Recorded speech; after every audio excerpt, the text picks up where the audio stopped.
છોટાઉદેપુર જિલ્લાના પાવીજતપુરના ગ્રામ્ય વિસ્તારોમાં દીપડાનો આતંક, નાની રાસલી અને હિરપરી સહિતના ગામોમાં ફળફળાટ. વન વિભાગે ગોઠવ્યું પાંજરું. જય હિન્દ, હું છું સંજય સિંહ રાણા, ટીમ જાગૃત સાથે. છોટાઉદેપુર જિલ્લાના પાવીજતપુર તાલુકાના દક્ષિણ ભાગમાં આવેલા ગામોમાં છેલ્લા કેટલાક દિવસથી દીપડાની અવરજવર વધતા સ્થાનિક રહીશોમાં ભારે ફળફળાટ વ્યાપી ગયો છે. નાની રાસલી, હિરપરી અને ભેંસાવહી જેવા ગામોમાં દીપડો જાહેરમાં દેખા દેતા ગ્રામજનો ભયના ઓથાર હેઠળ જીવી રહ્યા છે. સ્થાનિક સૂત્રોના જણાવ્યા અનુસાર પાવીજતપુરથી દક્ષિણ તરફ આવેલા આ ગ્રામ્ય વિસ્તારોમાં છેલ્લા 3-4 દિવસથી દીપડો સક્રિય થયો છે. રાત્રિના સમયે જ નહીં પણ વહેલી સવારે અને સાંજના સમયે પણ દીપડો દેખાતો હોવાના અહેવાલો મળી રહ્યા છે. દીપડાની હાજરીના કારણે પશુપાલકો અને ખેતરમાં મજૂરી કરતા શ્રમિકોમાં ફાળ પડી છે.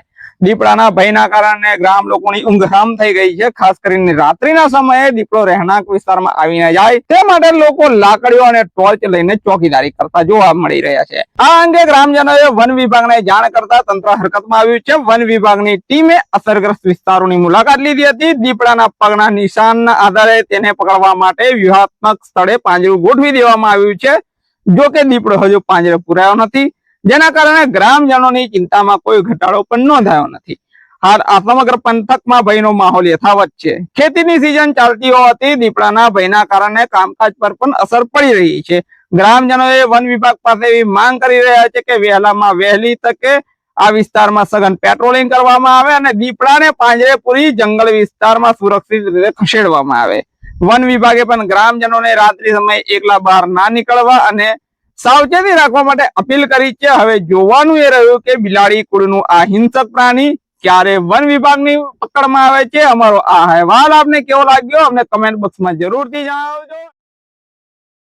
આજથી 15 દિવસથી પહેલા આ તાલુકાની અંદર, પાવીજતપુર તાલુકાની અંદર અહીં નાની રાસલી, ભેંસાવહી અને હિરપરી આમ આ ત્રણ ગામમાં દીપડાએ હુમલો કર્યો છે અને અમારા 3-4 દિવસથી અહીં પાવીમાં પણ દેખાય છે.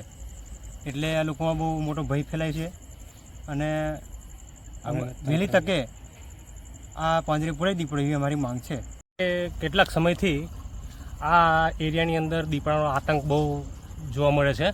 તો હમણાં 2-3 દિવસ અમારે પાવી ગામની અંદર ડુંગરી ફળિયાની અંદર 3 દિવસથી અહીંયા આટા ફેરા મારવાનું ચાલુ કરેલ છે અને મને અહીંયા ગામ લોકોને ભય ફેલાઈ ગયો છે. તો હવે આપણે તંત્રને તાત્કાલિક જાણ કરી છે અને તંત્રએ પણ અમારી ઉપર ધ્યાન આપી અને આજે એ લોકોએ એને પકડવા માટેનું એક પાંજરું અહીંયા મૂકવામાં આવ્યું છે આજે. તો વહેલી તકે દીપડો અહીંયા પાંજરે પૂરાય એવી અમારી તમામ ગ્રામજનોની માંગ છે. કોઈ નુકસાન અત્યાર સુધી કર્યું નહીં, પણ અહીંયા શું છે કે વારંવાર ઓટા ફેરા મારતો હોવાથી અહીંયા ભય ફેલાઈ ગયેલો છે ગામ લોકોને. તમારું નામ? રાઠવા સંજય કુમાર મડિયાભાઈ, ડુંગરી. ઉનાળાનો સમય ચાલે છે. અમારા પશુઓથી લઈને ટોટલી આપણે ગરમીનો માહોલ છે, એના લીધે બધા ઢોર જે પશુઓ છે એ બધા બહાર બાંધતા હોય છે અને લોકો બી બહાર ઊંઘતા હોય છે. પણ આ 2-3 દિવસથી જે દીપડો આટા ફેરા મારે છે જેથી આખા ફળિયામાં અને ગામમાં એક ભયનો માહોલ ઊભો થઈ ગયેલો છે. એટલે અમારી તંત્રને એક માંગ છે કે આ દીપડો વહેલી તકે પાંજરે પુરાય. બસ. તમારું નામ? મારું નામ રાઠવા સુનિલભાઈ ભીખાભાઈ, ડેપ્યુટી સરપંચ.